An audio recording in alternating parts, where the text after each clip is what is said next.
வெள்ள நிவாரண பணிகளுக்காக மத்திய அரசிடம் இருந்து நிதி பெற்றுத்தர உரிய நடவடிக்கை எடுக்கப்படும் என மத்திய இணையமைச்சர் பொன் ராதாகிருஷ்ணன் தெரிவித்துள்ளார். சென்னை காமராஜர் சாலையில் உள்ள விவேகானந்தர் இல்லத்தை சீரமைப்பது தொடர்பாக மத்திய இணையமைச்சர் பொன் ராதாகிருஷ்ணன் ஆய்வு நடத்தினார். பின்னர் செய்தியாளரிடம் பேசிய அவர், வெள்ள நிவாரண பணிகளுக்காக மத்திய அரசு நிதி வழங்கியதற்கு தமிழக மக்களின் சார்பில் நன்றி தெரிவித்துக் கொள்வதாக கூறினார். தமிழகத்திற்கு தேவையான நிதியை மத்திய அரசிடம் இருந்து பெற்றுத்தர நடவடிக்கை எடுக்கப்படும் என்றும் பொன் ராதாகிருஷ்ணன் தெரிவித்தார்.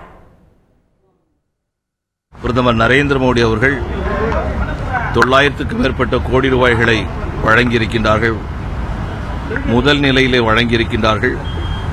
அதற்காக தமிழக மக்களுடைய சார்பிலே பிரதமர் நரேந்திர மோடி அவர்களுக்கு நம்முடைய நன்றியை தெரிவித்துக் கொள்கின்றோம்.